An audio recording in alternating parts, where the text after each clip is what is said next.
Hello, everyone. Welcome back to the Riff Raff podcast. I'm Limina, and I'm here with David. It is a muggy day here today, David. How about there? It's good here. July is usually so humid and disgusting that you just want to, I don't know, crawl into a hole somewhere. But no, it's been great.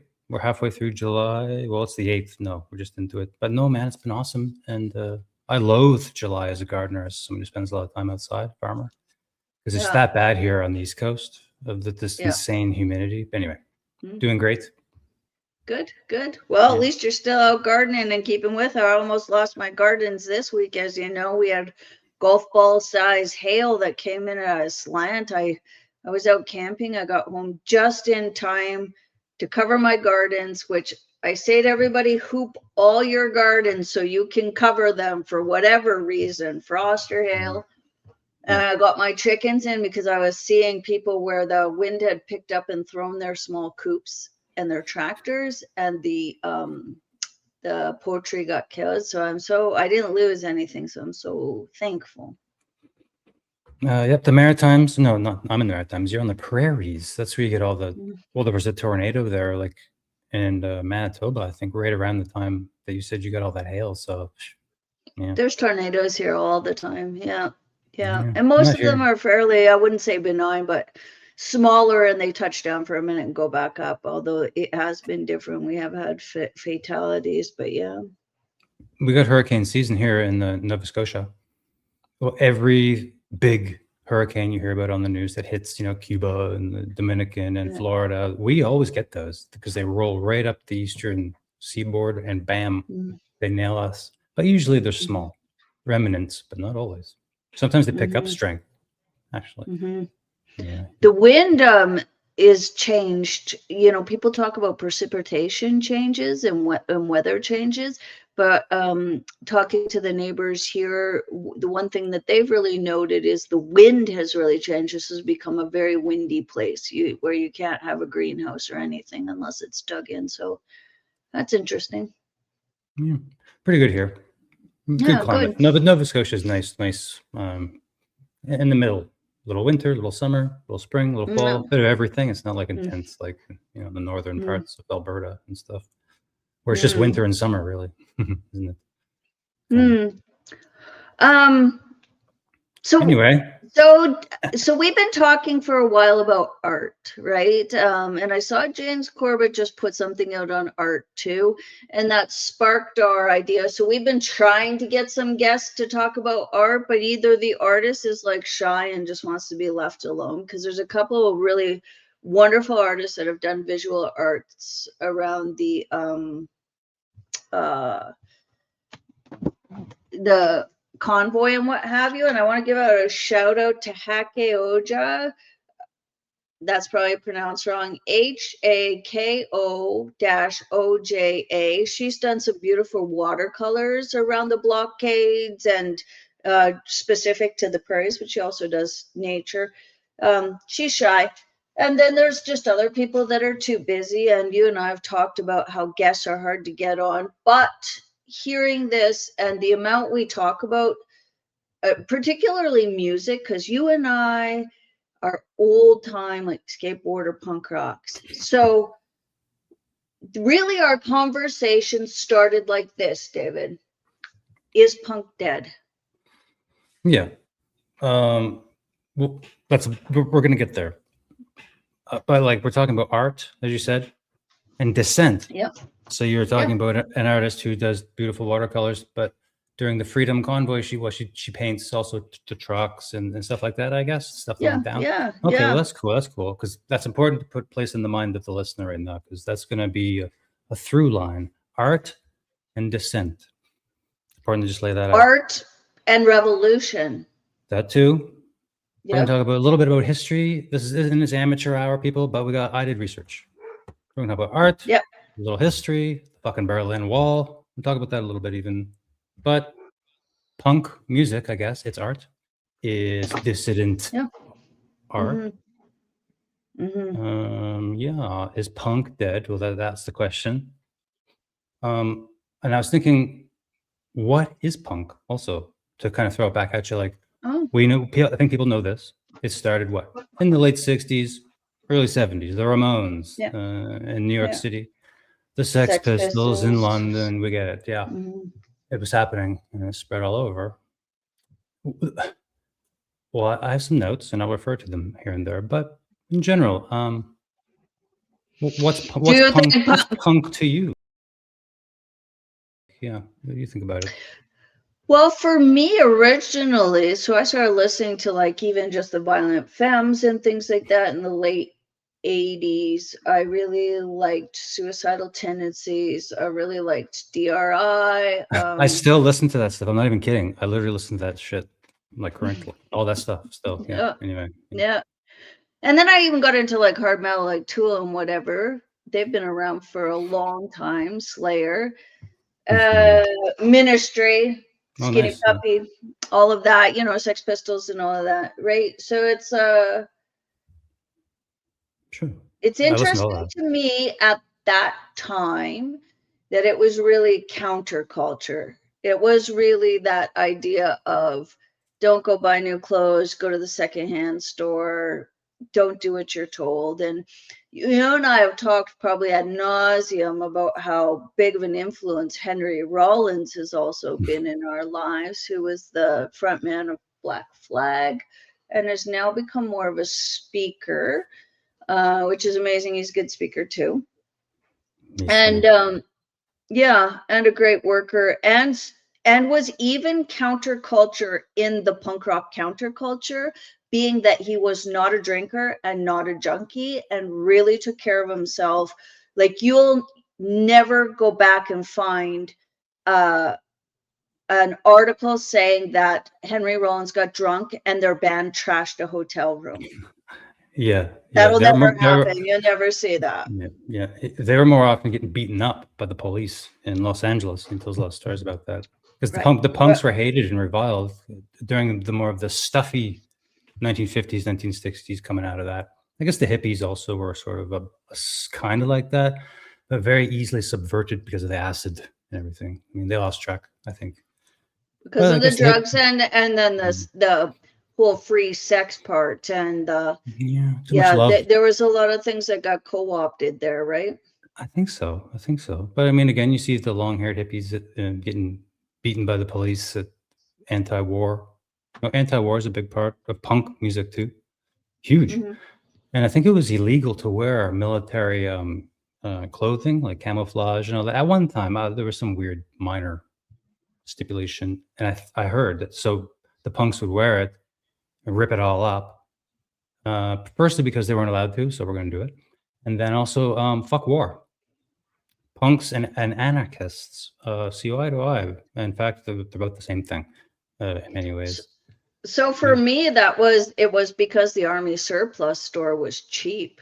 You know, it's like you could get those cheap pants with all those pockets or whatever, or you know, cheap jeans at Value Village back before it was trendy. And I just want to mention this book again, Rebel Cell. So when I reflect back on the 90s movement, which I would say punk was teetering off, and grunge and heavier bands like Tool were coming in. And I think that was the inception. If I look back, not that I don't like grunge, especially coming out of Seattle, and there were some actually really good bands like the Tragically Hip coming out of Canada, but it was the more palatable. So this is interesting based on our topic today, a more palatable counterculture. How did it get more palatable? It had radio play, right? And a lot of the other stuff did not have radio play. And so then I reflect back on that book, The Rebel Cell, and it's like, oh shit, did they sell our own movement back to us? But you can kind of see how it is. Like my first tattoo, women weren't getting tattooed very often. My first piercing, you couldn't get a fucking job. Now you go to the farmer's market and there's a mother of 5 with neck tattoos and her tongue done, right? And I'm not saying that I'm judging them poorly. I'm just saying, listen, it's been fucking done. This isn't new. It's been co-opted. Yeah, that's going to come up, definitely. We'll just bring it up now. The punk rock look is definitely dead. You say, is punk Yep. dead? Well, the look is Mhm. dead. Yeah, you know, think about it. Back then, and let's say in East Germany, behind the Berlin Wall, the punk scene there, they were Mhm. smuggling cassette tapes. Maybe no, not even cassette tapes. What records? God knows what back then Yeah. Yeah. in the 70s, early 70s. Yeah. Yeah. So anyway, so they're sticking safety pins in their face. They're ripping up their clothes. They're doing bad things, and they're getting in the face of the Stasi, and they're playing their Yeah. goddamn music, whether they like it or not. And they did hate it. And I do have Mhm. examples later. Maybe I'll look into some more of my notes about the actual bands who were playing punk music. I got some details and Mhm. what happened to them. You know, basically, long story short, maybe thrown in jail, beaten, uh, other things, and they would get let out, and they'd be wearing their leather jackets and still defiant. Mhm. So punk art, the music, Mhm. authenticity, and a more righteous aggression. That's a good type, not the fake type that we have now today. Mhm. Everybody's fake, angry about fake things. And we'll get into that later. The Mhm. post-human age that we are in. Mhm. But anyway, we're starting to unpack it a little bit. Is punk dead? Yes, definitely. I would say it is a alcohol-fueled carnival of leftist fucking nihilism. That's punk today. Yeah, Or which it's isn't no even. effects. Or it's these gatekeepers like Fat Mike from No Effects. Fucking sell out. I used to, and you and I have talked about this. Like, I almost completely stopped listening to music, and even some of the authors that I love stopped reading because it was too much of a risk, right? Because if you heard, not that I'm one into interviews, I couldn't tell you what anybody looks like really of the bands I love. Mm-hmm. But because I'm just not into interviews or whatever, I listen to music solely for the music. But I was frightened because it did come out. It was like Offspring's like, I don't want people there. Gene Simmons actually said, like, if you aren't vaccinated, I don't even want you to listen to my stuff. You're nothing, right? And it's like, Yeah. holy fuck. Not that Gene Simmons is a punk rocker, but I'm just saying uh that all these defiant people, we talked about Rage Against the Machine. I think it was Zuby who said, like, oh yeah, they have a song, killing in the name of, right? And it's like, fuck you, I won't do what you tell me. And now Rage Against the Machine is like, fuck you, I'll tell you what to do, Yeah. and Yeah. they do what the government says. And it's like, holy, that's a long slide, right? And I wonder too how many of these people got paid for being influencers for the vaccine and the Yes. lockdowns too. We Yeah. don't know that anymore because they're no longer musicians. Once they get big, they're businesses. They're people who are businesses. Oh yeah, the original influencer, like all the actors who came out. So please get the vaccine, crying and all this. It's like, good lord. Yeah. Anyway, a credit to Henry Rollins though for leaving the music industry in the '90s after a while, because I think that he was getting a taste of what was going on, the full subversion of the punk movement in the 1990s. You mentioned the Offspring. Yeah, they fired their drummer for not taking the vaccine and all this. Yeah. Yeah. Mumford and After Sons got 30 rid of one. 30 years Yeah. playing drums in that band. 30 years. He Yeah. didn't want the vaccine, you're fired. The management staff fired him. It's like, And it turned out to not even be a vaccine.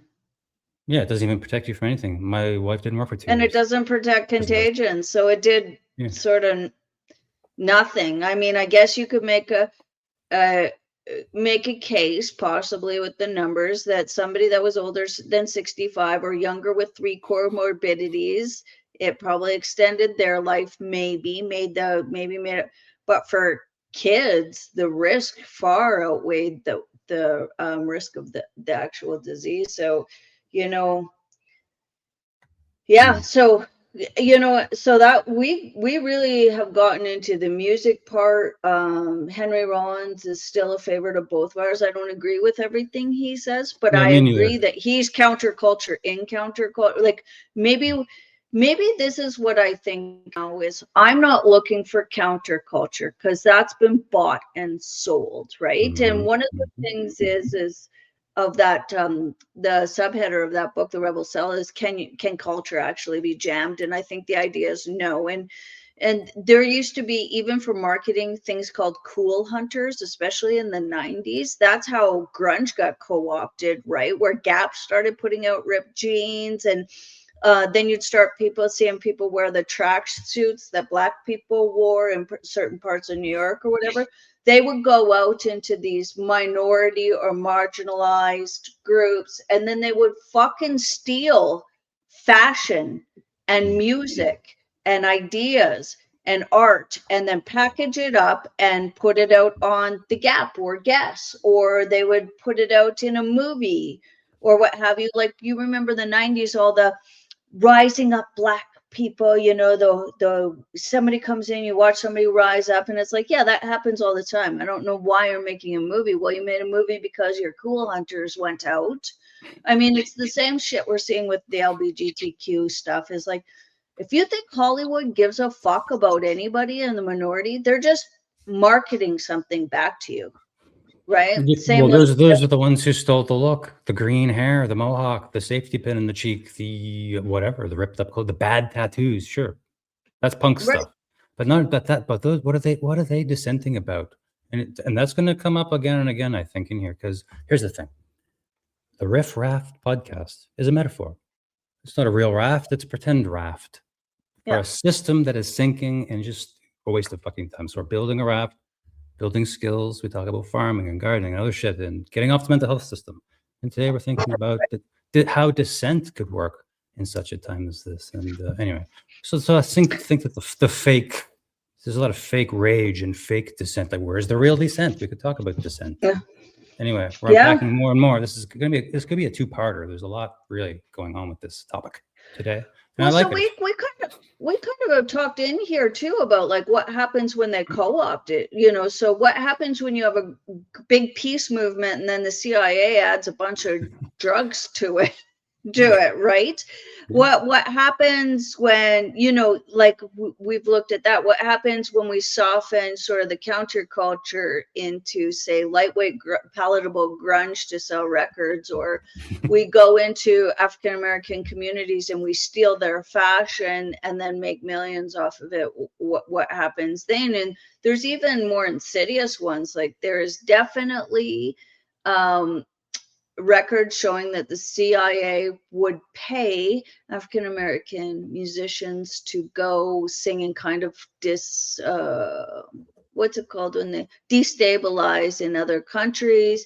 You could see that down in the South Americas too. So it's like, okay, we've been talking about that. So so it's one thing when a movement dies or is co-opted by a marketing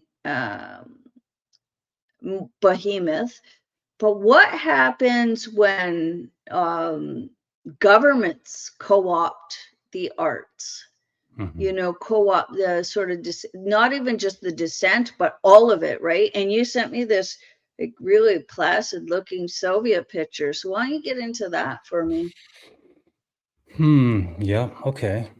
Yeah. Dissent and art. Indeed. Okay. Okay, maybe I should share my screen for a second. Yeah, why don't you put up that picture? Okay, I'll do that. Share the screen. I will click this and then click this and then click this. Yeah. You let me know when you see it on the screen. Got it. I'll add it. There you go. It's kind of in my email box, but there it is. Yeah. But now, before we get into this was painted in the Soviet Union in the 1990s.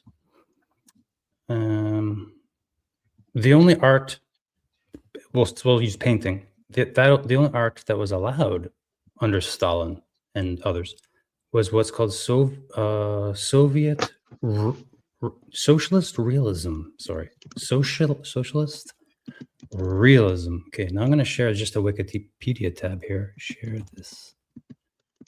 Yeah, Wikipedia, socialist realism. This is all new information to me. Maybe it's new information to you. Take a quick look. Socialist realism is the style of idealized, realistic art that was developed in the Soviet Union and was the official cultural doctrine in that country between 1932 and 1988. So I believe it's 69 years. We are only allowed Wow. to paint, like, we see here on the right side, a man speaking. Obviously, it's Stalin. This is the realism. It has to be real stuff, and not only that, but skewed towards socialism. Let's take a look at a few. So we got Stalin here. This is an example of socialist realism. And you have a family here. This comes out of North Korea, actually. Families raising their great books of wisdom and truth of the communist world. Fancy paintings, I guess, inside of this location. And others. Revolutionary humans doing things, sure. So I was just skipping through here. We got statues. We got horses. I was looking for something. Well, where's the art here? These are people. Look, Lenin writing a fucking journal. And somewhere in here, look, a man skiing. Maybe that's a photo. No, that's a painting. That looks like Castro. So I'll skip to, because that's where I found it. I'll just keep going. Then I came across that lake painting. Keep skipping. Oppression of the working class and red flags and riding. Okay, here we go. All of a sudden, this struck me when I was skipping through these the other day, and I thought, well, that's a beautiful thing. Well, what a serene view. Yeah, and I still don't know why. Maybe we could unpack it together. Is there something going on here that is Dissent related? 1955, the Green Lake. The Green Lake. Let's look closer. What do you see in this painting? Describe it to me. So it looks like a family having a picnic and just on the lakeside. They're enjoying themselves. They're together and they're looking out on a single, what looks like a small sailboat on that lake. And it's a very natural looking, sort of serene picture. Yeah, and it looks very nature based, right? On the surface. There could be chimney smoke on the horizon, and I see what looks like a farmer's field, nicely plowed. So I thought, well, this doesn't inspire me to revolution or anything. And I thought, well, maybe this painter thought, realism. I guess nature scenes are realism. They were allowed. So maybe this isn't a big thing for people who are listening to this podcast. But in my mind, I don't know. The broad vista, the broad sky, the view of the horizon, these are all inspiring and I would say ascetic feelings that come up. And good art, in my opinion, generates something in you, disgust maybe, or good feelings. Awe. Sometimes I've been in art galleries, not many. I'm not an art guy, for sure. Just like I'm not a wine guy. And I think that there's a connection between these wine people and the art people. They're all full of shit at some level. They really are. In my opinion. But I thought, well, this is interesting. Stalin allowed these paintings to be made. Well, I would never allow it if I was the dictator. This inspires people to open freedom in their mind and in their spirit. Well, and so when I look at it, I think all the things we said, if I didn't know the history of what was happening at the time, and then that's when the lie or the propaganda is revealed, is people were starving to death. The country was collapsing, families were turning on each other, and if you thought you had time to go for a fucking picnic after everything you produced and all your labor was now owned by that government, it kind of is like, and you see it in China, just perfect people living the perfect life. That was all you were allowed, even though, it seems like most people knew nobody lived like that. Let's talk about the bulldozer exhibition. Maybe we'll start with the... I'm going to share this tab right here. Just the basics. The bulldozer exhibition, 1974. Soviet Union, on the outskirts of Moscow, organized by underground artists, including Oscar Rebin, Yuri blah blah blah, Alexander Glaser, and others. So they made some paintings that were not the enforced socialist realism type paintings. We see over here, just on the side, look, a big mouth with teeth, a little bit surrealist, maybe, or a little bit postmodern, perhaps. Who knows? They're just painting whatever the fuck they want to paint, first of all. Huh? And then putting it up on bales of hay in the field. The government came with bulldozers and destroyed everything. There was outcry from across the world. And then the government actually picked up all the shit, this trash that they created, put it back together, and then began to preserve it because the government was under that much pressure, even from the outside world. Even at this time, in 1974, the Berlin Wall on communism had not come down yet. And there's still, 15 more years of this fucking depravity of what we call Soviet Union bullshit thinking, which is pervasive in Canada today. I'm sorry, sometimes this feeling. So I thought that was fun to bring up a little bit of history, a little art, dissent, and what happens to you when you speak out, even by doing a fucking goddamn painting or a podcast, or you say something against the vaccine during 2021. You get removed from the internet, blocked from YouTube, or TikTok, fired. YouTube, fired from your job. My wife was a nurse, not allowed to work 2 years, etc., etc. Is it dissent to just say, I don't want that vaccine, I don't trust it, I don't want it, and I don't need it? Well, let me ask you this about that the bulldozer exhibition. Do you think the artist wanted that to happen? Maybe. Do you think their statement wasn't just the art pieces, but that they knew that government was going to do that and it was going to make a stink? Because that's the other thing that I feel like is missing is, one is the arts, but two is people willing to make a sacrifice or to have the planning that's needed to be like, we're going to do this so it gets dismantled, so it gets seen, right? So that to bring awareness to a subject. But, during 2021, we didn't even have people that had the social balls to not wear masks a lot of the time. You know what I mean? So I wonder if because you could say that the destruction of their art installation was bigger, more long-standing, and have more of an impact than the pieces of art themselves. And so did they do this purposely? And I think it is, because I think that's when you understand the impact that arts have on dissent and revolution.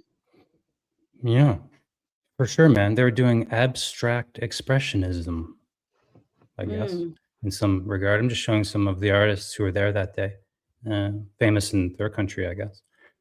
And same as the punk music. Behind the Berlin Wall, which maybe we'll move that direction. Behind the Berlin Wall, they were having punk concerts in someone's basement, someone's house, maybe at a real show. I mean, society was probably still functioning back there. I mean, you can't imagine it like a complete dystopian prison, although mentally, I think it was in a lot of ways. So they're like, you know what? We're going to play some fucking punk music tonight. We're going to invite our friends over. We're going to get drunk. We're going to have a great time. I'm going to scream about fuck the system, songs about that and what we don't like about our government, and cries for freedom. And they would kick in their fucking doors too. Sorry for swearing so much. We're talking about punks. I'm sure they swear a lot. So the Berlin Wall was painted on the freedom side, of course. And here's a famous one, but I think that's one of the more famous ones. These guys kissing. And the title of that work of art is called "My God, Help Me to Survive This Deadly Love." So they're being ironic. So that's also art irony, postmodern irony, not allowed. The other side of the Berlin Wall had no art. It had machine guns, towers, dogs, stuff like that. So is it because of the commentary, like that art is always a commentary on something, right? Even if it's like, I think the view from my house is beautiful. It's a commentary on nature or what have you, right? That's why I think they have to own it, because you can't have anything counter to the propaganda or what you're being told. Yeah. Let's talk about just the basics, some factoids about the wall, and then we'll maybe get into why was it built in the first place? What happened? Why did they do that? So bordering around West Berlin, 4 or 5 miles. So concrete walls, metal mesh. Well, one thing we don't talk about is that for the amount that we all think we're heroes in World War II, we split this country between the victors and their victors' ideology. So because it was the USSR and Britain and America and Canada on the one side, the victor still gets the spoils, as though everybody wants to think of it altruistic. So they split this country between the victors, some of which were communism under Stalin, and some of which were more of a, I guess if you could say, like a free economy, which was America and Britain. And so it really was a great experiment if those things could live together, and I guess they can't. Pretty That's incredible. amazing, eh? It's pretty Like incredible. a half a city was in jail. Yeah. They called it the death strip, the middle. They will release the dogs on you. They will shoot you. They will do bad things. Razor wire, barbed wire, all that. 186 guard towers were built. It's not a joke, this stuff. Like, an ideology really went to this level. But really, I think it was a dying ideology, but still with some teeth behind it, wealth, power, lots of manpower, whatever, to build this gosh darn monstrosity. All because they refused to change the way they think. Or let go of their power, whatever the mixed purposes. And this is a famous photo. I don't know if people know this one. This is a defector in the early days when it was only barbed wire. They strung out the barbed wire one day, and they started talking about it in military HQ. And this soldier right here said, "I am out." He just jumps over. He's like, "That's it, I'm out." So that's a very, very famous photo. Speaking of art, I guess, photography. You feel sorry for the people that were under the totalitarian regime of Hitler that then were under. Yeah, these douchebags. Yeah, under Stalin's regime. Like, I have a piece of the Berlin Wall. Somebody brought it back for me. The wall will fall. Beliefs come reality. Yeah. And one final. So isn't that interesting? So I read Michael Mellis's White Pill book, and one of the things that really struck me about that book was about people would say things like they say in Alberta will never separate, Canada will always be forever Canada. We'll never get under, they'll never be this, they'll never be that, whatever the case may be. And it's like, that was the rhetoric around that in Berlin, hey? It'll never come down, don't ever say it. And I think even parts of the government were surprised how far along the revolutionary path of tearing down that wall happened when it happened. Like, I've heard stories that like parts of the KGB in East Berlin didn't even know it was going to happen, and they were actually trapped there once the wall came down. And I think one of them was Putin. He was stuck there, and he was like, what the fuck just happened? Like, most of the government and their goons didn't even know it was going to happen, that they were that far along in revolution. And so, I think it's interesting around the language and what that last slide you had said about being reality is, we breathe life into reality every day. And I'm not talking like quantum physics or The Secret or whatever, although I don't fault anyone for believing that neither. But we don't really know where the bigger position in the macro world is that we're sitting, because everything's a lie and we're told secrets and the propaganda keeps pumping out. So we don't really know where we're at. We could be anywhere along the continuum. And I think maybe that's why they have to control the art so much, is that's another metric of where we are in revolution, right? So if there is art, visual arts depicting dissent, if there's artists setting up and being bulldozed and then that becomes news, that's something. If punk comes out of the basement and ends up in a stadium or even a large bar, that says to the people, here we are. if borders are plugged up by truckers, Yeah, then yeah. you know where you really are. That's why it was never on the news, or the extent of it wasn't on the news. So, Hmm. you can see how you'd want to control that, right? Because isn't that amazing to know that the people of East Berlin and the goons that managed them some of them didn't even know it was going to happen.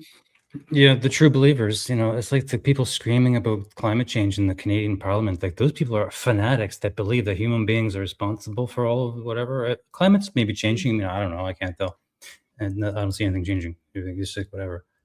But maybe it is. But the fact that screaming and yelling about it shows that you're off the rails about something. Anyway, that's just the true believers, man. That's what they didn't see it coming. The Stasi, the secret police, they're all Mm-hmm. man. God knows how they were living, being born into it was 69 years or more of the Soviet Union. Well, and after you said that, I wrote down, think how many generations that is.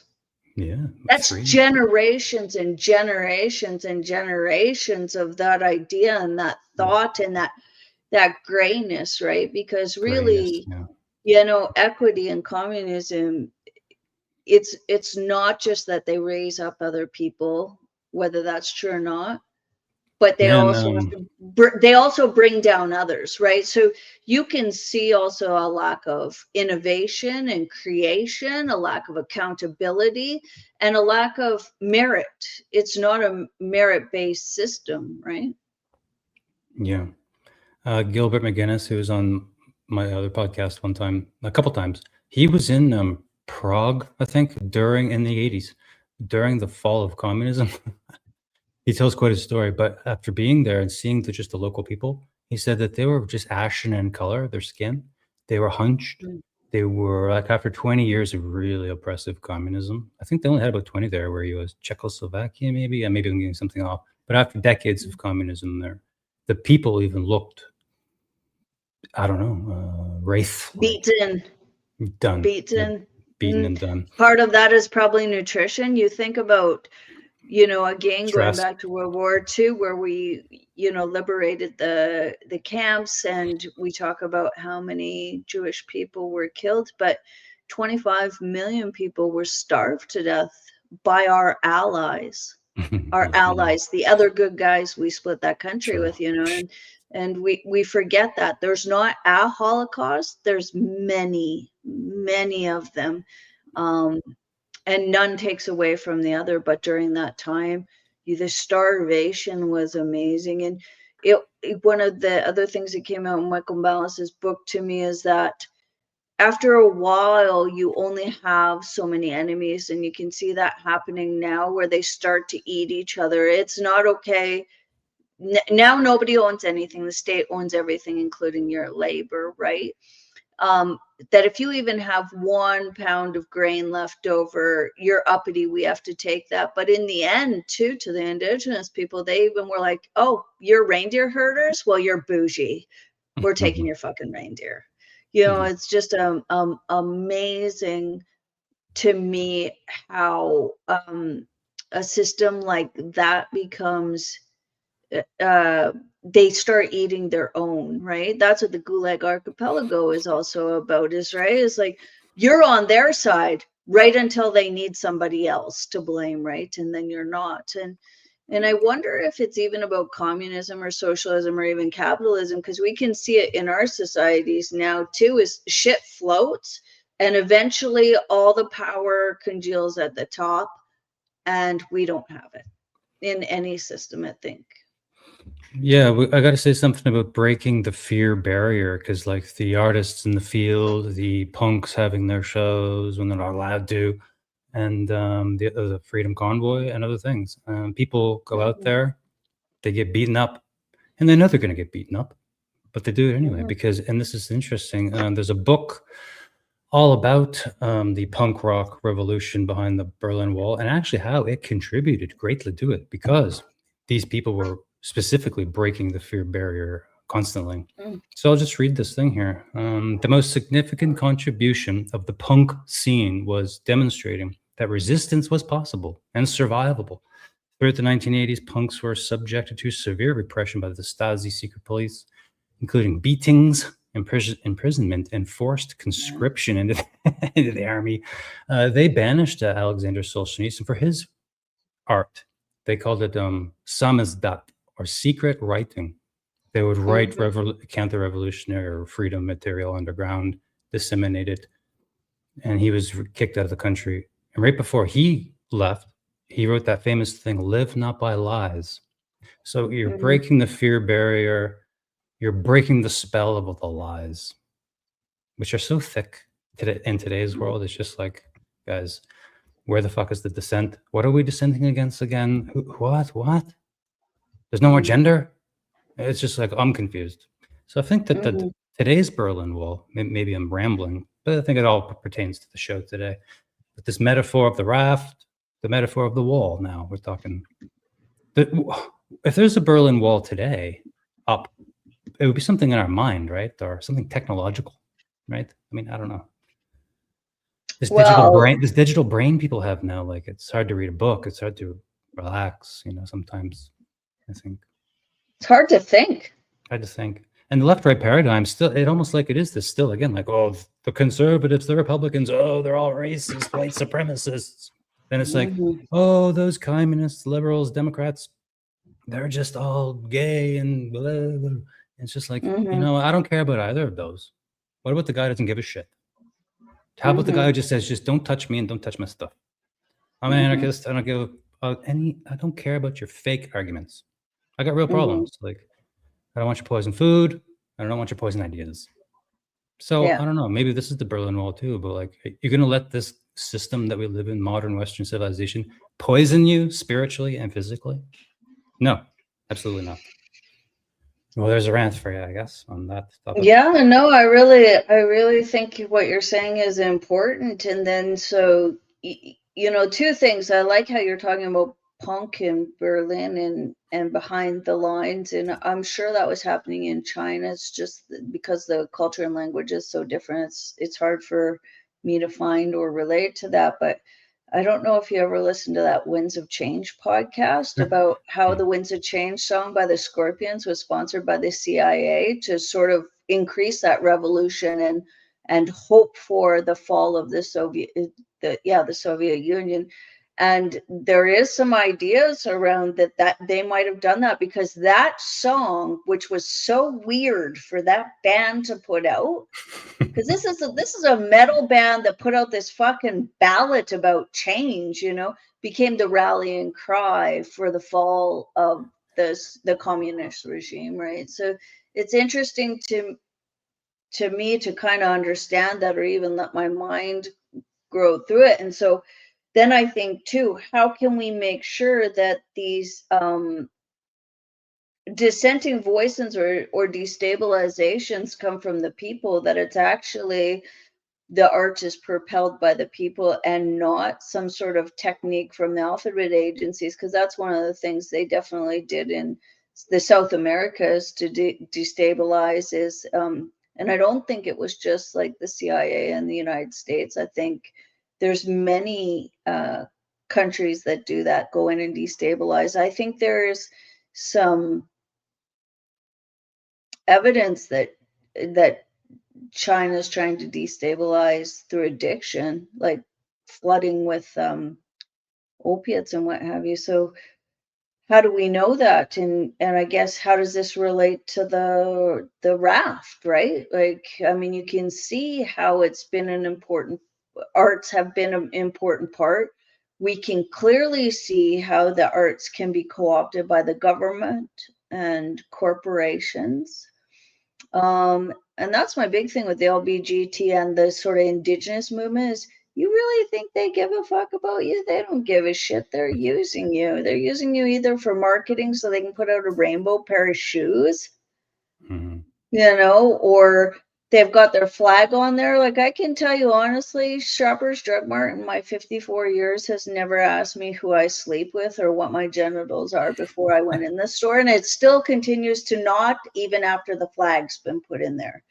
Like, it's all marketing. And so then So then where are we at when the corporations own all the arts? Like Hollywood's a cesspool of this shit. Netflix.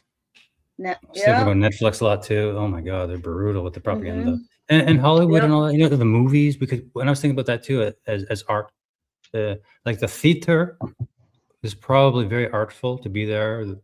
All that's happening. Real music, real musicians. Costumes and all that. Then you get like Hollywood movies. And it's Mm, just like, ew. And the mm. repeating story. There's always a gun. There's always a sex part. There's always a boy meets girl. Like Hollywood's not going to do your stuff anymore unless you have these whatever kind No. of like hit pieces or whatever propaganda. I mean, just to make life seem like just that boring. So is it to confuse the minority with the majority? Because then it seems like it is like the Berlin Wall of like we don't know how far down we are because we're being told all the time by the internet and Hollywood that life looks like this.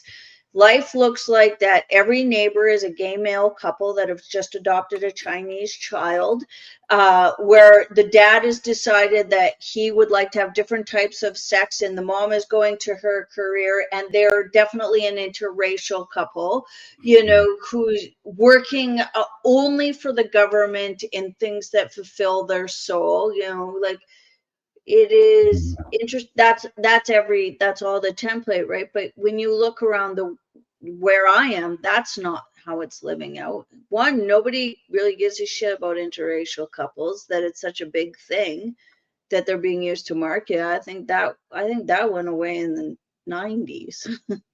Yeah, I We're always way thought far racism was behind. over. Like I thought racism ended in the 90s. That's just my opinion. I mean, hey, I don't know. I Hmm. don't live in a place where there's like overt racism and hatred and bigotry of people. They got to put the trans flag with a statement saying you are welcome here. It's like, yeah, it's the fucking grocery store. Everyone's allowed in. There's no need to Hmm. tell me that. As Hmm. if maybe the gays are not allowed or they have not been at one point into the goddamn grocery store.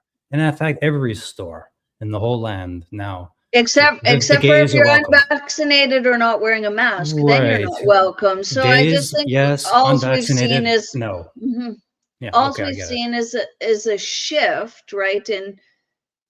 In whether and who you can be racist against, right? That's Right. just it's just a shift I now. was And thinking about so that too, the COVIDians versus the COVIDiot. Because yeah, I'm a yeah. COVIDiot. That's what the news calls me. That's what all the vaxxers called me, at least for a time. Hopefully they've gotten over that bigotry and insanity that they went through. Well, nobody is taking that vaccination anymore. That Yeah, that's good. jab, because it's not a vaccination. I mean, the numbers are so low as to be nominal. Yeah. So they fomented another fake revolution, a little one there against the anti-vaxxer and the anti-vaxxer, the masker and the anti-masker. And it's like, guys, just we really just hate each other now, eh? About all this, huh? And meanwhile, the government is blasting it on the news and on the radio and all around the land with stickers on the floor telling you which direction to walk and everything else. Maybe the government's doing something that we should all just go, you know what? I'm not so sure about this. No, no, no. Or just comply and call yourself an activist. Talk to your neighbors, Justin Trudeau said. Talk to your neighbors. Convince them, yes, they have to get vaccinated. The children. I mean, come on, people. Are we that fucking asleep? Sorry. Yes is the answer. There's no more dissent. It's like, and also this. What the fuck is a content creator? This is art. AI is art. Filters, duck lips. I don't know what Well, hot takes on what Trump said last week. Hot takes. You know what? well, It's so fucking boring. Buckminster Fuller, he said that, he felt like when we could manage all the things we need to sustain life with technology, that out of that would grow a culture based and an art based society, right? We would be able to put all of this over there and we would rely less on resources, and then we could really grow ourselves into artisans. And so I've wondered if they've maybe co opted that. Like, one, we know once we achieve all our basics, it actually is not good for the person, that we don't feel strong when we have to survive a bit. and it leads somehow to weaker people. It's an inverse correlation. But then also, maybe they did think the Cultural Revolution was coming in the way after AI and stuff, and they're trying to subvert it with all these content creators and all this stuff online and all this social media. And now it's a thing. Like I see it with my tallow business. It's like, do you want to create a viral video? Do you want to create a viral video? And it's like, no, I want to sell some fucking tallow. I'm not that, but everything is hinging on this art, and people have no way to separate it. And so is it art? And then we get to the biggest question being asked for thousands of years, David. Does life imitate art, or does art imitate life? That's huge. And I've been thinking about that one. I've been meditating on it even, and I can't. It's too big. I'm not smart enough. We need the big brains over here to help. But we can be amateurs. We can look up some terms, and we'll get into it maybe a little bit to wrap up, I guess. But I would like to say something about art. My wife is a painter. There's great paintings all around the house. If I tilted the camera, I could show you when she did. But anyway, she went to art school. So I said this morning, I was like, honey, we're talking about art and stuff. And I was like, you went to art school. What's art? What did they teach you? What's the mainstream view? Just tell me something. What's art? Hit me with whatever comes to your mind. She said, art's a craft. I thought, oh, that's interesting. She's like, and there was guilds and stuff and masters and students at one time. Art is a craft. Think of it like that. And I thought, well, that's interesting. So as a content creator and artist, no. Answer, no. You're the master of something and a student of something at some point in your life, maybe also. You study under people and you take it seriously, and it's to make a living. Yeah. So, there's that. So I thought that it's not any great insight, but I thought, maybe there's something also simple about art. Well, I would ask your wife this, and maybe we can talk about this. If art is craft, then is that how we recover what's been stolen and marketed and used as propaganda? And having content creators are great, except for when you learn they were paid by the government to influence you to do shit with their body, right? Then that's propaganda creators, and it's hard to tell which is which, right? So if indeed your wife is right, and she sounds like a very intelligent woman, I hope one day to meet her. And I also paint. I do lots of crafts. I do beading. I've made whole powwow outfits and what have you. I love different types of art, right? I'm a music guy. I made the some of the drums that I have. Oh, they're there. Oh yeah. Cool. Things like that. So, I can see how crafts are important to one's self as an outlet, and a way to be creative, even for everyday things. You go back archaeologically, you will see nobody just made a bowl. They made a bowl with different patterns on it, or something inset in it. Nobody just made a dress, right? So there definitely seems to be something of the soul, or something of the tribe, or something of the self that comes out into arts. And so now back to the crafts, our arts. Then do we take the crafts back for us, right? And how do we disconnect it from the content creation? Because I've talked about this before. It's like Facebook wants you to make 1,000 things a year of posts or reels or stories or whatever the fuck they're called, in order to sell your product. But I have to tell you, it doesn't sell your product. Or maybe it does for a few, but what it does is suck my time away to make these stupid little videos and give information on the internet about my life that I don't need them to have. So how do we pull back and take a hold of those crafts first? Yeah, there's something mental about it. Like when I try to even just read these days, I'm trying to train myself to read books and to relax and just get in the mood and just relax and open the book. It's this whole process now. I can't just go, oh, time for bed. Well, let's crack open the book. I have to mentally almost take those steps and be like, let's not take the laptop to bed tonight, honey, and watch YouTube videos or whatever of people getting arrested, and which we love to watch. And it's just ridiculous. It's poison in the mind to watch this shit every night. It really is. I have nightmares sometimes about people breaking into my house and stuff. But, So you know what I mean? I don't know. So to get back into that crafting mindset, you almost have to slow down. Like if you're beading, you said you made things with beads and Yeah. clothing, and it's like, oh my goodness, you really got to slow down. Like when I see people knitting and stuff, I think, man, that person is Hmm. like in meditation right now. You know, like their Yeah. mind is just clear of other stuff, and you got to Yeah. focus just on that. Yeah. So anyways, I guess some thoughts there, but we won't talk about Yeah. C.J. Hopkins necessarily, and how people were using swastikas in their art to Hmm. represent with the COVID mask with a swastika on it. I mean, it's fine. We get it. He's Well, going crazy. I wonder where Man Woman is today. Do you know who Who? that is out of BC? Man Woman? Man, woman. That's their name. That's a Yeah. crazy name. I don't know. Is it? Is it a woman or a man? Well, so this person um, is covered. They've tattooed their whole body with, Man Woman. Yeah. Okay. Oh, he died. Oh, He's a pop artist from Cranbrook, BC. He tattooed his whole body, 200 swastikas across his body, including a third eye one.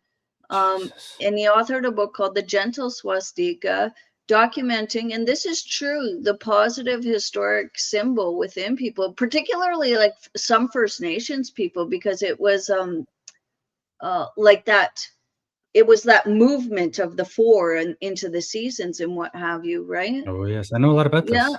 Yeah, and so Yeah. he really mounted this sort of idea. I'm glad he's not here, man. People would just throttle him now.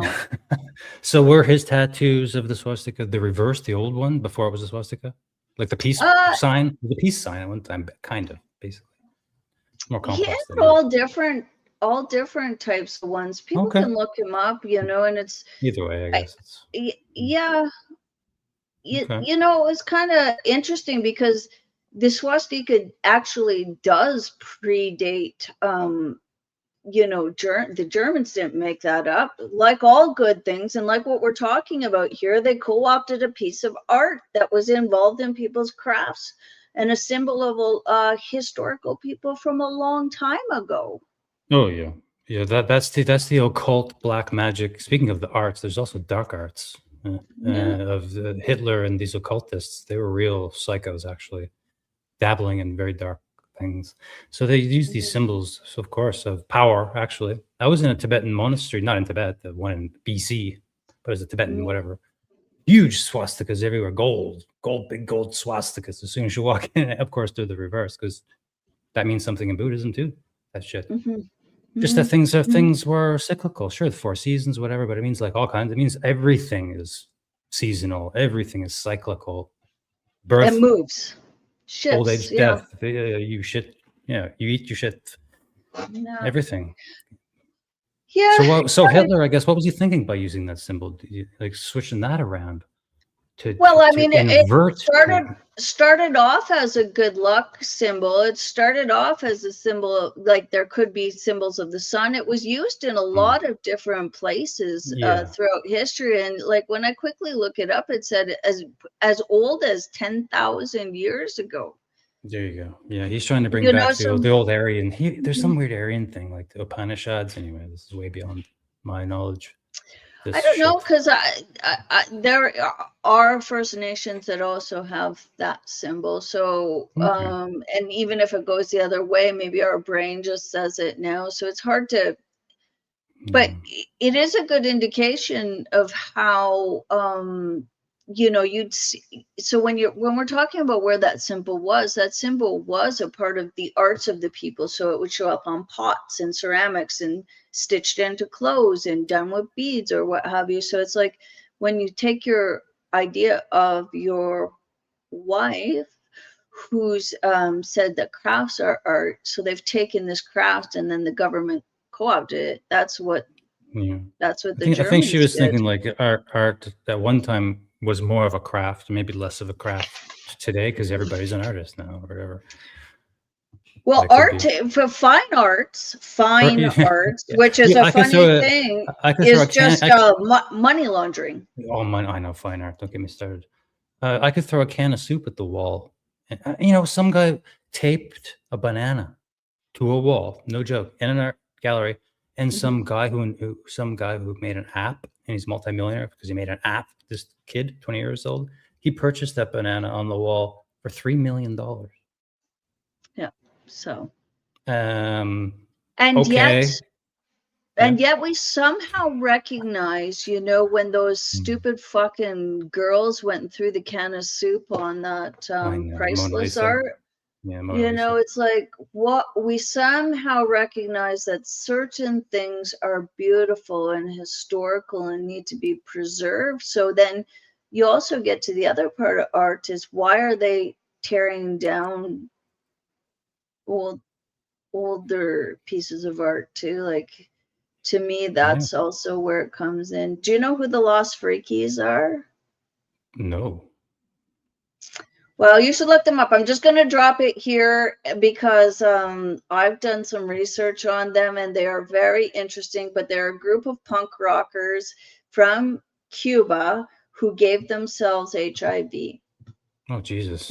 In an act of dissent. Now, why did they do that? Well, because in their communist country, everybody was fucking starving and life sucked. And it was so rigid that they found if they gave themselves this HIV, they could go and live a sort of better life in these sanatoriums. Oh, my God.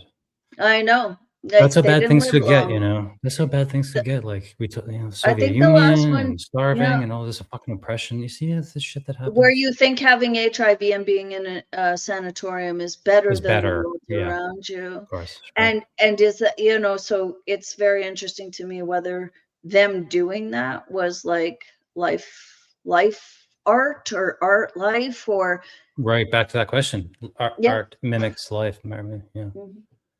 That's a big one. Are you in rushed for time at all? Because we've been over an hour, and I got more time and I got more energy. There's a few points I want to hit on also. Maybe before we get into the last, does art mimic life? Yeah. Before we dive into that too deeply, Hit me with that. Okay, we'll check. Here's a factoid: the Berlin Wall. The Berlin Wall went up. Started with the barbed wire for a reason. And the common reason is what we think, which is incorrect. He said, well, of course, it's communism, and they're drawing the line between the West and the blue. Sure, that was part of it. But the main reason that they did this was to stop the brain drain. Fascinating term. People were leaving. Doctors, educated people who could fucking think, they were leaving. They knew what was happening. They could see past the propaganda. And I'm not saying you need an education to see through that propaganda, because you don't. I think intuition is enough. But when you pound people into the dust for 69 years, they're not going to have a lot of intuition left. So maybe the intuition only came to those intellectuals who were around long enough. They were grown-ups. I don't know. Either way, point being, and it's just a fun fact, that brain drain, they wanted to stop people leaving because this would collapse the Soviet Union in its own right. So it's just a fascinating piece of historical data on the Berlin Wall, which, with the creation of AI, and this could be a whole nother episode. This is an explosive idea, I think. We're in a new brain drain where there's nowhere to run for the intellectuals. They're just done. They got nowhere to go, and they also have no job because AI is going to do it all across the world. Their job, like my doctor, who, and get this, I said on my last episode of my other show that I went to the doctor for the first time, my brand new doctor, and she asked me if AI could listen to the conversation. Yeah. And I said, absolutely not. And then that got me thinking, this doctor, I think, is not doing her job as well as she could, because in this very interview that I had with her, we were discussing that I had some fatigue. So she said, let's get a blood test. Maybe you're low on iron. I said, that's normal. Let's do that. And I said, could you check me for Lyme disease? And she was like, you don't have Lyme disease. and I said, but I feel like maybe I could. I'm surrounded by ticks. I'm in the fucking ticks. I'm out here gardening and farming all the time in tick land. We got bad ticks here on the South Shore of Nova Scotia, very bad. Everyone's got Lyme. So I said, just give me, and she was like, okay, fine. She checked the box and off she went. I got fucking Lyme disease. I found out yesterday. Anyway, I wasn't going to bring that up. But just, it's a part of the conversation. Art mimics life. AI mimics doctors. I don't know what's going on, Limina. If you're going to ask me about reality right now, I don't know. And then if AI is going to be used, then I can just stay home and not go to the doctor and not have the bullshit human interaction and just put all my symptoms in order whatever. That's what I think. Like, why am I thinking still that humans are fucking doing paying that person? exactly. The doctors are not Yeah. doing a great job. That almost slipped under the radar. You have to self-advocate. And I think this is a very raft thing for our show. The Riff Raff, which is a public service, by the way. We do this just with our own time. And I was thinking about that today. Like, I got Lyme disease. I'm fatigued. Do we really have to do a podcast trying to find ways around this system that is just so dark? I'm sorry. There's a lot of darkness But I have going to tell on. you, I've had it since 2009, and I was very, very sick when I had it. I didn't get out of bed for months, and I couldn't get anything or any recognition then. And I think it's contributed, one, to my painting because I couldn't walk for a while, but two, also to my skepticism around the medical community, which is terrible. And it's still terrible. You're going in there with classic diseases and you get the side eye for even asking, like, what the fuck is it to them to have to check a blood test, right? You know, I do believe in self-advocacy. I also would say this to people, and let's do a medical self-advocacy one. Never we should go do that. to the doctor by yourself. Ever. You need an advocate, and they behave better when somebody else is in the room. Well, I was in the hospital for a week once, and I wanted to get out of there. I was feeling better. And I went to the desk. I was like, man, I just want to leave. And they're like, yeah, sure. But the doctor's coming. And like a couple more days went by. And I was like, guys, it was a hospital. Everyone was so busy running around. And I was like, I want to just leave. And they're like, man, you've had a fucking bad thing here. We got to take a look at you. And I said, and then I used the word advocate. I said, I'm going to self-advocate. And they took me right serious. They got the big brains doctors in there. The $100,000 a year guy, they brought him in, the stroke doctor, the brain doctor. And they took a look at me and they said, yeah, you're good to go. Just, you're not allowed to drive for a month. Okay, fine. So then I would have been in the hospital for how many more days, eating garbage food and getting sicker.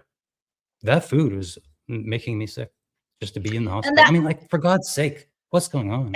And that seems more like a jail where you have to ask to leave. Yeah, I know. It's like, God damn. Anyway, fun facts. There was one more thing. We're talking about the continuum. Where are we today in 2026 on the continuum? Globally, whatever, or in the Western civilizations, we call it. But I think it's global. Where are we on the continuum? Are we in a revolution? Is there something? Are we just in a tyrannical stalemate? Is it just going to be a tyrannical going forward? Or where are we on this continuum of revolution and freedom? Well, the Berlin Wall fell down. Well, yeah, go ahead if you want to say something, and then I'll tell you like how it came down. Yeah.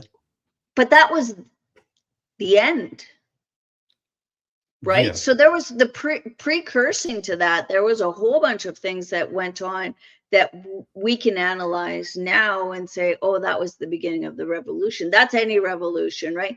Like even when you go back and you take a look at, say, World War II or whatever, it never started on the day that everybody signed the Declaration of War. Same with, the Vietnam War. So it's hard to pinpoint when you're in it of what's happening in that time. But I would say the future is going to reflect back, and maybe the revolution started in maybe even in 2009 with the stock market crash where everything fucking shifted and the economies went bankrupt then. Who knows, right? It'll be interesting. I think it'll be interesting when we're old what it's going to be reflected back. Like that's probably 2 more generations of how they see it. Yeah. These are weird times because the technological. I think we're farther along than people think. Because people say to me, oh, Canadians will never do it. They're too nice. And it's like, I don't think people know how big those convoys and blockades actually were. Yeah. And the support, because I went to the big protest. All the trucks were leaving the Halifax region because there was a whole eastern contingent, right? Newfoundland, I think even some came across on the boats. Anyway, Mhm. so at this huge truck stop, about 2 hours drive from me, we went there. It was still dark. It was like 5, 6 in the morning or something. There was families, hundreds of well, let's say thousands of people with signs, all ages, all distinctions, all colors, all everything. And the trucks were going, headed for Ottawa. And I was like, it's real.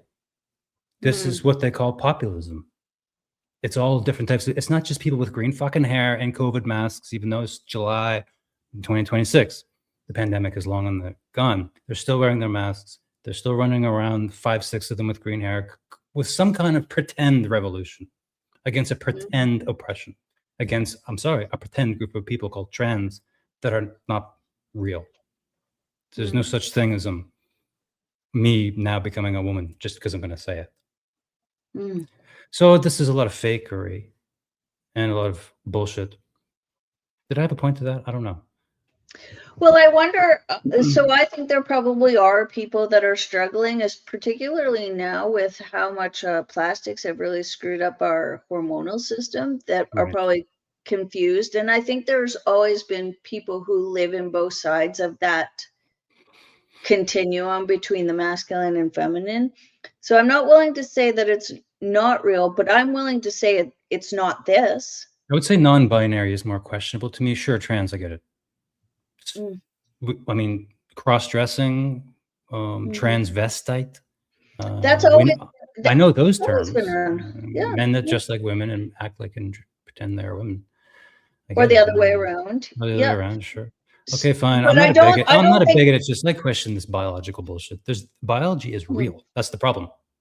No, mm, I'm not a yeah. scientist, and I know we hate science, and science is highly questionable. I'm sorry. There's a biological world that's right in front of me, so I'm a part of it. Mhm. So I understand something about it.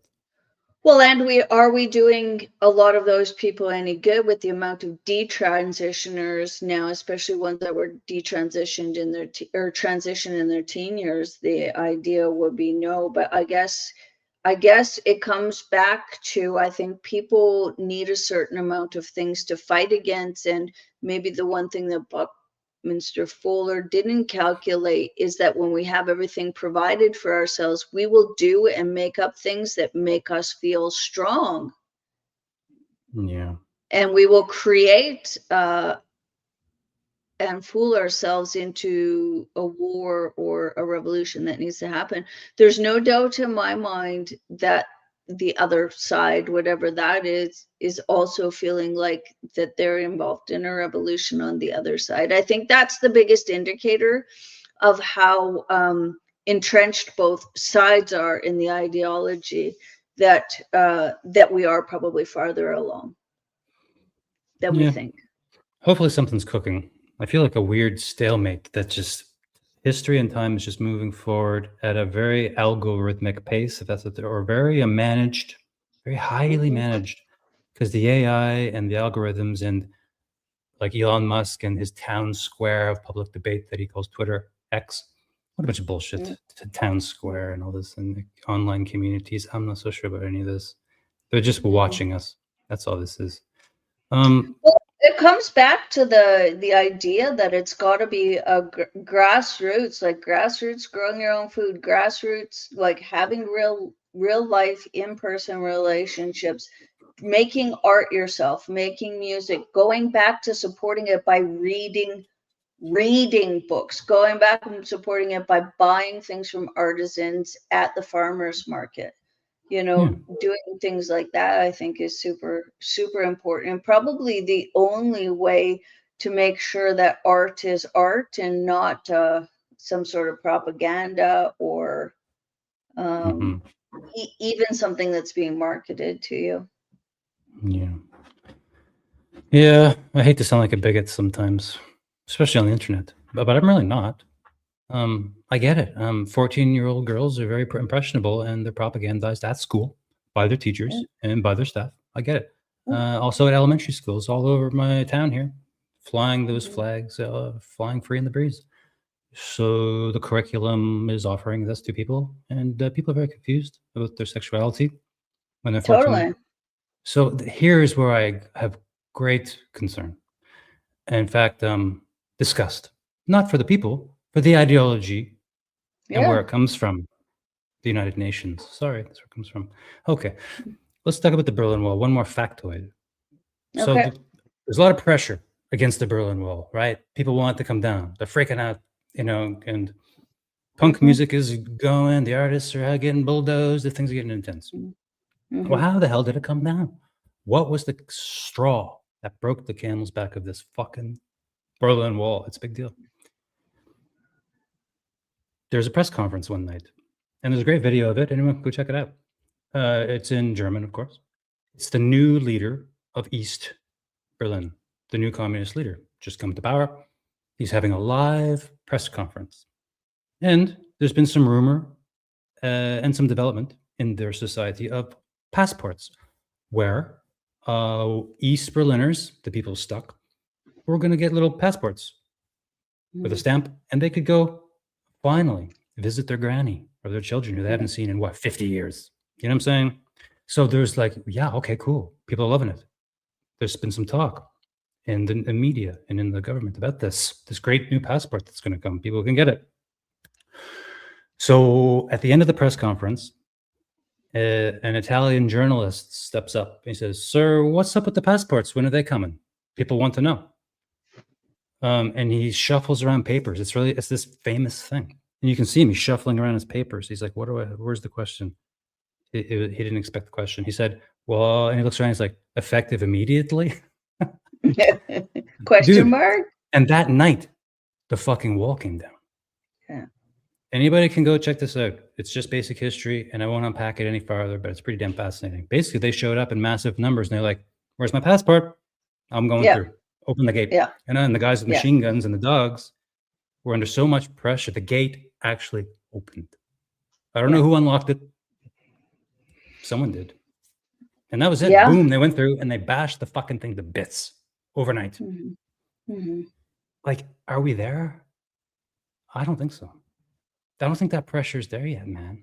Like I say, I feel like things are very managed, very curated through the media, definitely, and through people's information diet, if you like. Well, the truth is the only way to really get information is the news and the internet in a place that you aren't, and so we don't know.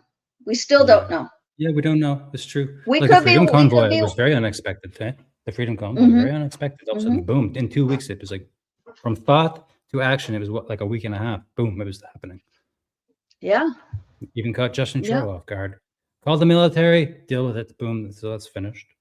So here's the problem: is the revolution even going to happen when it begins in earnest? You know what I'm saying? That's the scary part. I think I would say this. I have sort of looked at history, and I think revolution is part of the human cycle. So it's coming. So who knows when, though? In my lifetime? I don't know. I don't know, but it always comes. It seems to be something that's built into our systems, right? You look at any of the civilizations, they ramp up and then they collapse, and they either collapse through revolution or they collapse and reset because of a natural disaster or whatever the case, what disease, that it's gonna happen. And then back to the I won't say swastika, back to the original reverse swastika. The cycle. Well, everything goes spinning around in cycles. So there is the hope. That's the hope of humanity in cycles. And it thank goodness. Yeah. And it kicks us back to the place where we have to work on getting our food every day, and where we're focused on trying just not to starve to death and keep our children alive. And I don't know, that just, I don't know, just for me, it just seems there's something normal about it, right? And my only hope is that it's a CME, so it maybe knocks out some of our telecommunications. Yeah, so we don't have this internet, right? I think that's the best option right there. But because Hollywood and that, like, the internet is owned by the government and these big corporations that now have huge partnerships, I would say we have no idea where we are. And that's how it feels. Because we don't discount it. We're lost at sea. Don't say never. If you say never, then you've bought into what they're selling you, and then you're keeping it going, right? Yeah. There has to be hope somewhere. Right. Well, in cycles, there's hope. Things shall change. I think there's, speaking of Russians, I think there's a Russian saying that people use. You've probably heard it. What is it? This too shall change. It's like, okay, good. Someone said that to me once when I had a bad breakup. I went over to my friend's house and we were smoking weed, and I was very depressed. In my early 20s, I was like, oh my God, my heart is broken. He said, there's an old Russian saying, this too shall pass. And I'll tell you, I took that as a mantra, and it was true. Slowly, I watched the change happen. Yeah.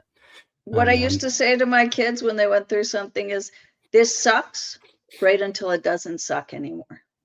Yeah. Who knows? Who knows when that is? I don't know. And also, like, and as a Buddhist, often it's just, pain is just pain. I mean, it's built into the programming. Things are not going to be smooth all the time. They're just not, and they never will be. And hoping for that is going to cause more pain. That's very Buddhist. Hey, how about a final thought? Yeah.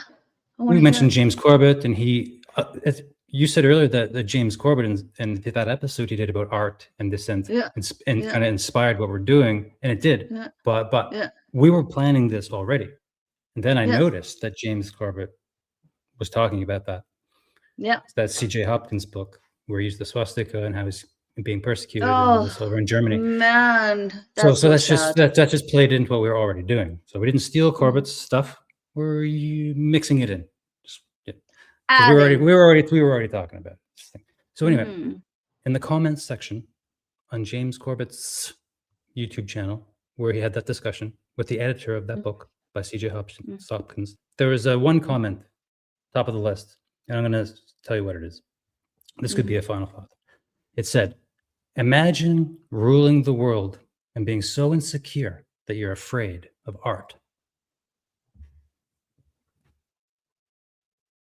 We're going to bring a bulldozer and knock over my fucking podcast? Like, this is kind of art in some sense. We're being creative. We're talking about history. We're engaged in a creative undertaking. What are they going to do? Come destroy my computer with a fucking bulldozer or something? So this is what I mean. That's a great thing that person said. Very insightful. You're only allowed to do paintings. You're only allowed paintings of Justin Trudeau from this day forward. Like, can you imagine? Fuck off, first of all. And so the analysis could come on both sides, right? It's like, is the fact that they're doing that to that fellow who's an artist who's being persecuted by the government system for creating art with swastika, not just swastikas on it, but the total commentary he's making, which now they're living out. So if art imitates life, they're living up to the art that this fellow created. But it could also be an indicator, based on that comment, of how far we're actually down the revolution, where something's going to shift, where we're going to kick some of this bullshit ideology out of there. Because if you have to throw a guy in jail for making a fucking comic or shoot him, you are insecure. And if you are that insecure, maybe the minority is not the minority, it's the majority. Maybe most people think like us, and they know it, but we don't. It's that back to that thing of, we don't know along the continuum we are. Maybe we are just one fuck up news conference away from it's over, we're done, or who knows, we don't know. But I also want to point out to people too, because there's a lot of people that just sit on the internet and then they look at like all these conspiracies or whatever. And I'm not saying the conspiracies aren't real. I'm just wondering if it does you any good, right? And the stories that come out of the United States in East Berlin and after Pol Pot, and even some of the stories, like if you look at Yemeni Park, bringing the stories out of North Korea, which is a total prison country. And we have it nothing compared to what that country is. Like, my heart breaks for those people. Oh yeah. But in between those ideologies, people are still living. Generations are still being born. They may not be living the life they want to, but they're still living lives with stories.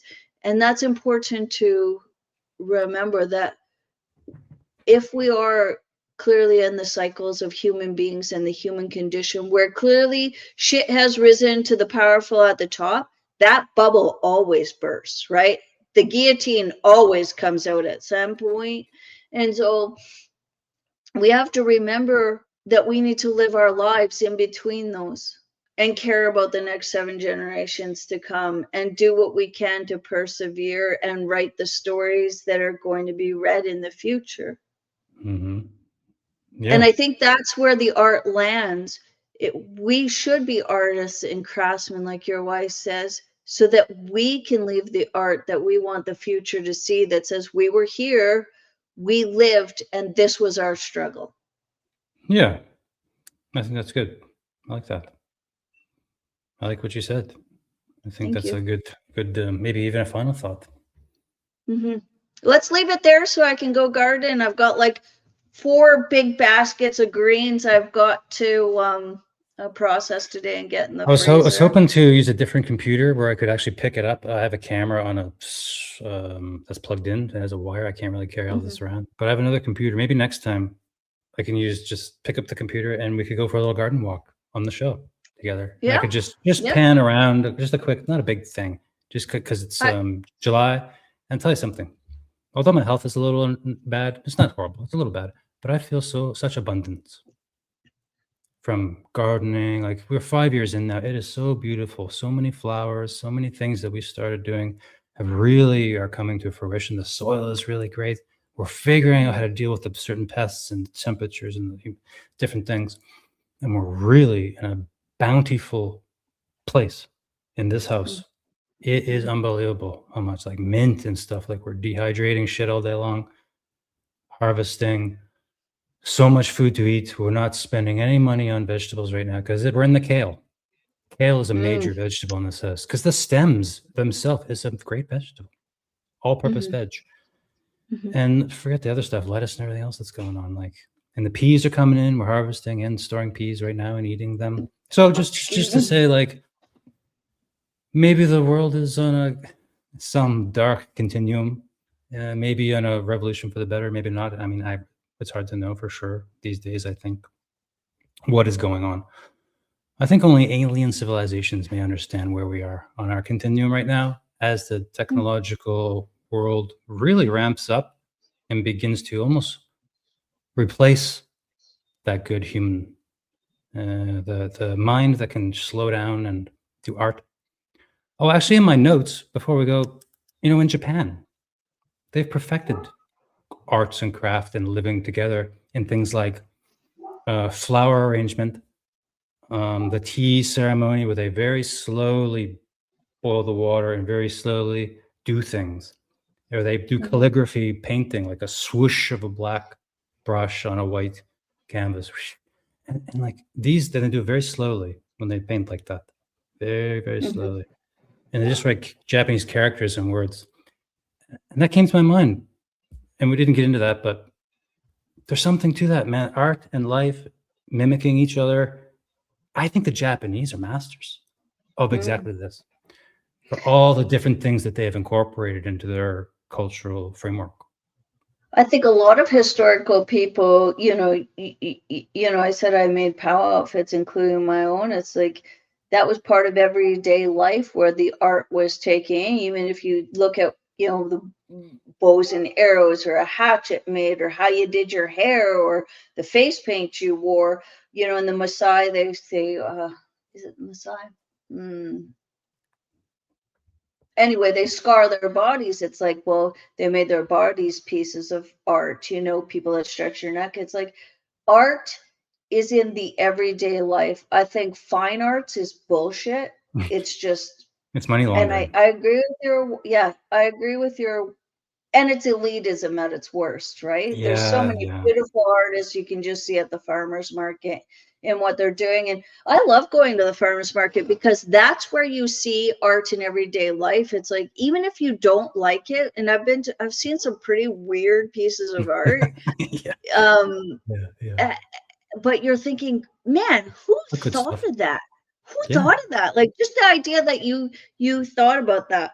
that your mind was like, you know what, I can make this out of this, or I've decided to make my food forest look nice, or I've decided that, so for me with my chickens, I tend to mummify all their wings and then I make arts out of the wings. So that's something, yeah, that's something Cool. that I do, which is Yeah, strange, but you do some of stuff them with are so skull. beautiful. You And you I do mount skulls, yeah, you mount do my own mounts. horns and antlers and put little fur and little things on them, right? I Like tell you, like when me and my husband take an animal, when we hunt, all that's left is the hide if we don't want it. And usually like the gut. But we eat the heart. That's our favorite thing. We usually eat that fresh. We eat the liver, we eat the kidneys, we do the whole thing. And even now I've started to think about harvesting glands to make my own thyroid medicine and stuff like that. I'm gross, I get it. But the thing no, it's fine. Hey, no, it's fine. what we don't use, the dogs get, and what we do have left, which is oftentimes the skull, I usually make art out of it. Same with our chickens. Yeah. Art imitates life is the classical concept of mimesis originating from Aristotle's Poetics, which posits that art serves as a reflection or imitation of the real world experiences, nature, and human behavior. This perspective suggests that artists draw inspiration from their surroundings and personal lives to create works that mirror reality, often aiming to evoke empathy or catharsis in the audience. See, we need the big brains over here, man. This is too much. I'm an amateur philosopher, and I think I am an amateur philosopher. I think it's interesting to try to learn some stuff. This is heavy shit, though, dude. This is very mystical stuff here, really, truly. It is, but how it pertains to the raft is we must insist that art imitate life, because once life imitates art, then I think that's when you get into propaganda and sorry about the dog and Hollywood and stuff, where they tell you this is how life looks like and you better get in line with it, right? So I think I like that. I like that. Yeah. Cool. Well, dog imitates what I have to do walking. Right now in life. The dog imitates walking. Yeah. Yeah. Okay. Nature calls. It's so good to see you again. Let's talk later this week about your Lyme diagnosis. I wouldn't worry about it. We'll get it gone. You're early in your journey. Yeah, my wife's a nurse. My wife's a nurse, and she sees Lyme all the time. And she said everybody I've ever seen with Lyme gets better with this drug that I'm taking. So that's fine. Thank goodness it's not bad though, because I was reading the symptoms and I was like, "Holy fuck, not good." But I mean, I don't know. I shouldn't talk about it on the podcast. I mean, I've given too much personal information. I think it's not good.